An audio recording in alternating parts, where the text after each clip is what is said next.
we need to actually, we are actually debating the wrong issue. Who are these people? Why are they there? What made them famous? What is the service that they have rendered to Pakistan? Why is the Guardian so concerned about their welfare? And why are you so concerned about what the Guardian is saying? If something happened to them, it's bad karma. It's interesting you aren't denying the report. You're saying I neither wish to choose to agree or deny, because your colleague and India's defense minister, Rajnath Singh, when he was asked this question, in fact said, "Ghar mein ghus ke maayenge," wanting virtually to take credit. Assuming that the story is true, wanting to take credit for what the government has done on Pakistani soil, ghar mein ghus ke mara. No, look, I saw that interview of Raksha Mantri ji. I think he was stating a general policy. The general policy is that if there is cross-border terrorism, unlike the previous government, unlike the time when we all stood angry and helpless after 26/11 happened in Mumbai, we have been very clear that if this country is attacked by terrorists, we will strike back. I mean, that's been a public policy. So I think he was reiterating that. Intervening Saturday night, Sunday morning, Iran fired 300 projectiles on Israel, including drones and missiles. As India's External Affairs Minister, how are you looking at this escalation of tensions in the Middle East, Minister?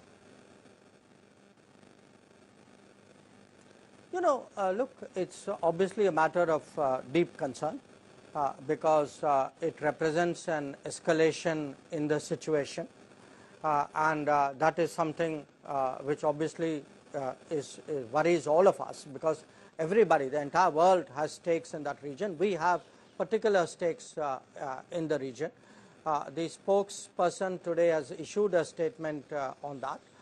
But we would certainly hope, because we are also seeing some more reports coming out of some events today in Lebanon which are taking place right now.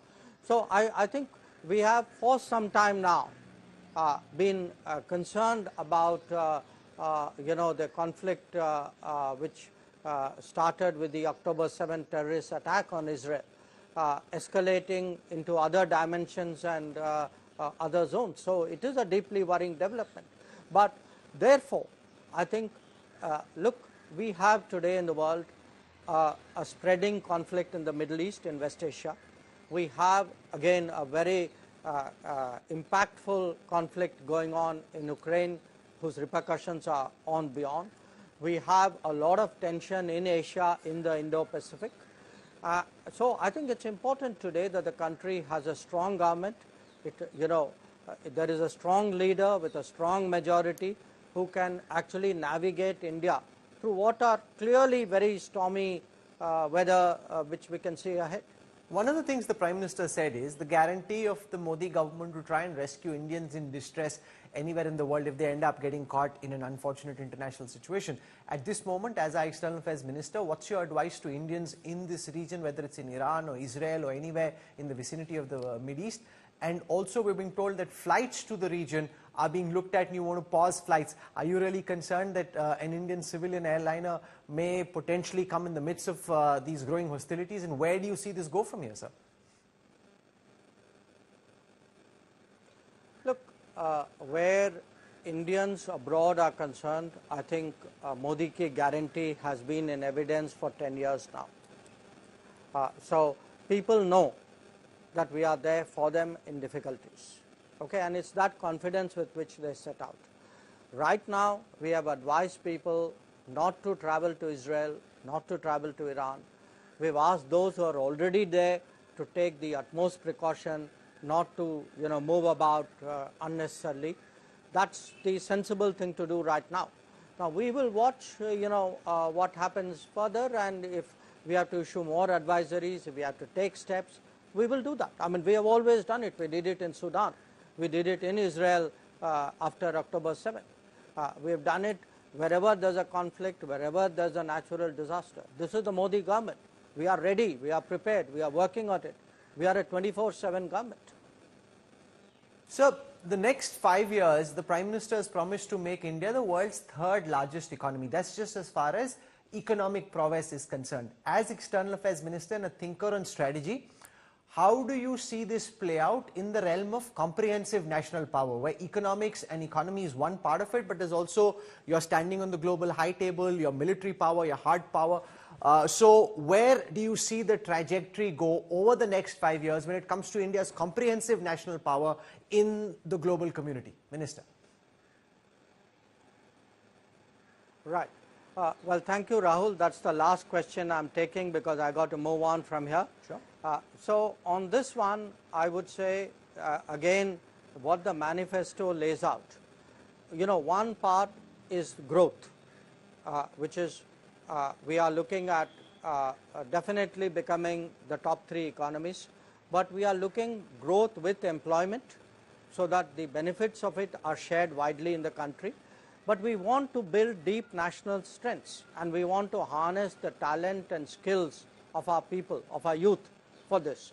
So if you look at the manifesto, it speaks specifically about becoming a semiconductor and chip hub. It speaks about becoming an auto and electric vehicles hub. It speaks about becoming a defense hub, a manufacturing hub, a space hub. So these are all, you know, achievable targets.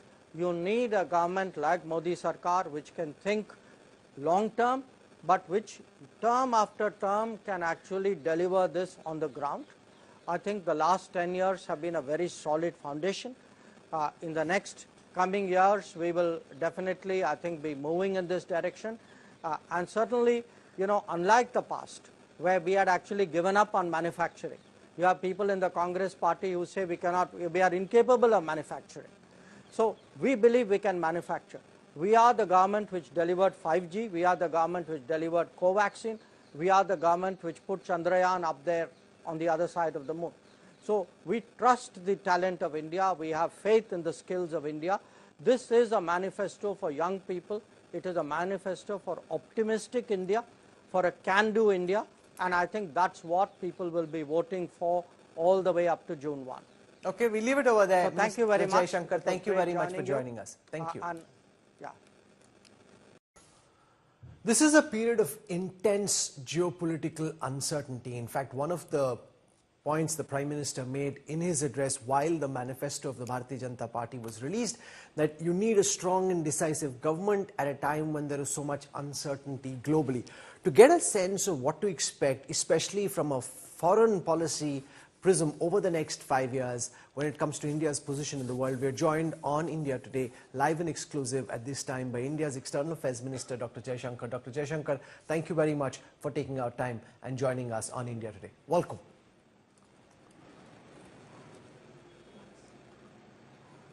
Do you hear me, sir? Okay, just... Yeah, absolutely. Okay, welcome, Dr. Jaishankar. I want to spend some time trying to get you to explain to all those watching at this time what to expect from India, internally and externally, particularly from India's place on the global high table over the next 5 years if the Modi government gets another chance to come to office on the 4th of June. Minister, welcome. Thank you. Rahul, good to be back with India Today. And I think it's a very important day. I would like to convey my Happy New Year wishes to many people in different parts of India. But it's also a day when we have released the manifesto for the BJP. And it's an important document because it sums up what we have done in the last 10 years. It lays out the short-term goals for Modi 3.0. But it also lays out a larger plan for the next 25 years, a roadmap, I would say, for the next 25 years.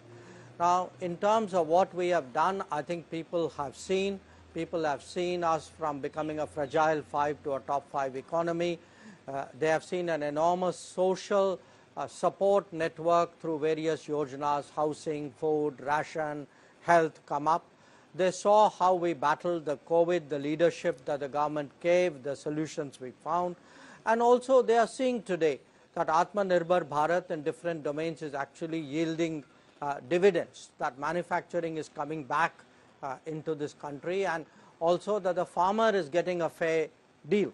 So if one looks at the key constituencies, which is really the poor people, the youth, the farmer, the women of our country, Nari Shakti, I think all of them in some way or the other actually have benefited enormously in the last 10 years.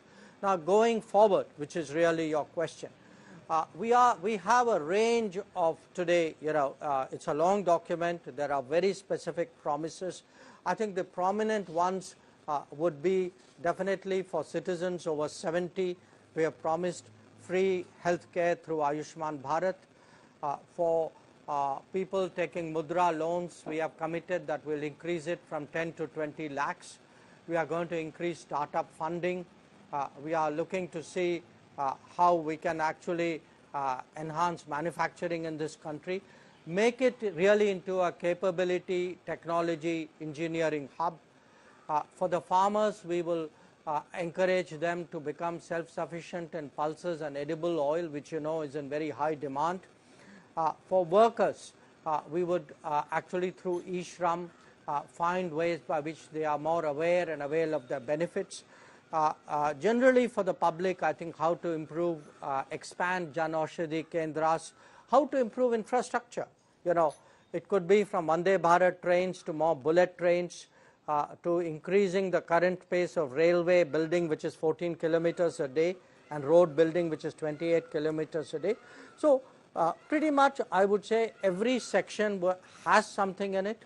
We are looking forward for India, Bharat to emerge as a hub for manufacturing, as a hub for technology, for aviation, for defense, for space, for electronics, for semiconductors and chips.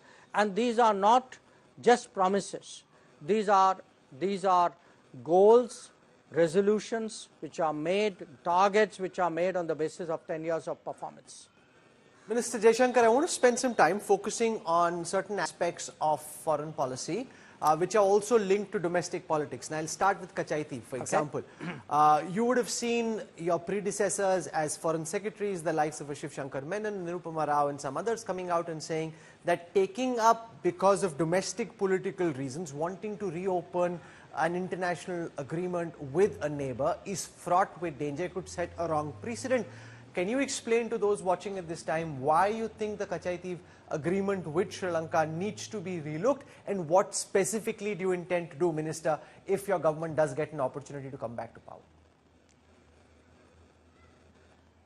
I think, Rahul, it cannot be anybody's case, however experienced you may be as a diplomat, that when a political party takes one position inside the room and a radically different position in public forums, including Parliament, that this kind of doublespeak should remain concealed from the Indian public.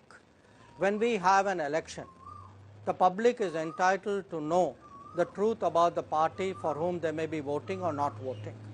So let's not use diplomacy as a cover to cover up political falsehood and hypocrisy. When a party in Tamil Nadu says we had nothing to do with this set of agreements, that it is the center which is doing it and disregarding it. And by the way, this is not history. This is being said even, in the last few years. The Chief Minister has written to me 21 times on this matter.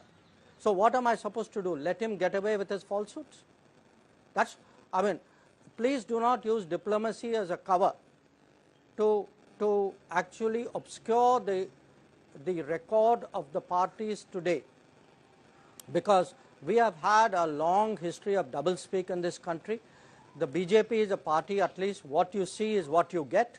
When we say something, we do something. You see that in the manifesto. And I think it's time people of Tamil Nadu know the truth. If today there is a problem, how we deal with the problem is a different issue. Because the matter is also sub judice.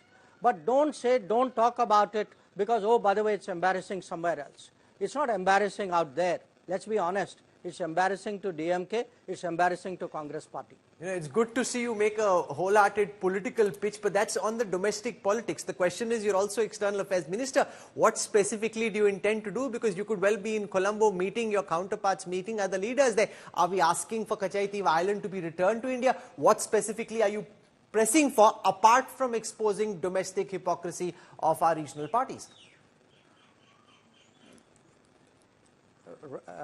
Rahul, right now we are going into elections.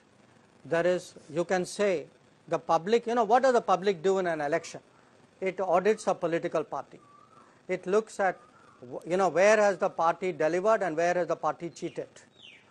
I think this audit this time will bring out that for years, decades, the DMK has actually been cheating on the issue of Kachchativu and on the issue of fishing, of our fishermen's rights.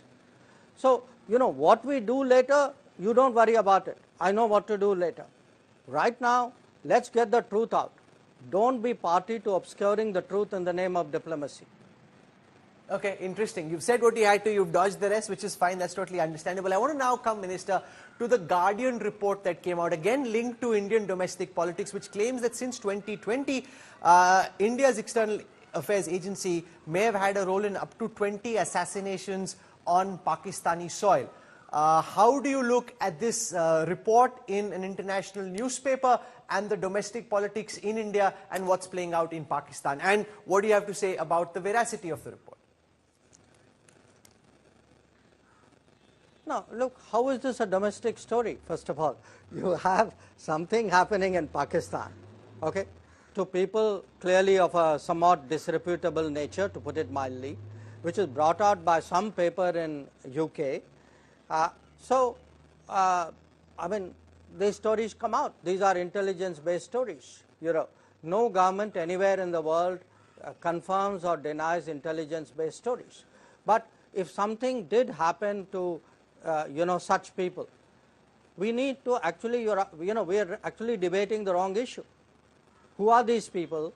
Why are they there? What made them famous? What is the service that they've rendered to Pakistan? Why is the Guardian so concerned about their welfare? And why are you so concerned about what the Guardian is saying? If something happened to them, it's bad karma. It's interesting you aren't denying the report. You're saying I neither wish to choose to agree or deny, because your colleague and India's defense minister, Rajnath Singh, when he was asked this question, in fact said, "Ghar mein ghus ke maayenge," wanting virtually to take credit, assuming that the story is true, wanting to take credit for what the government has done on Pakistani soil. Ghar mein ghus ke mara. No, look, I saw that interview of Raksha Mantri ji. I think he was stating a general policy. The general policy is that if there is cross-border terrorism, unlike the previous government, unlike the time when we all stood angry and helpless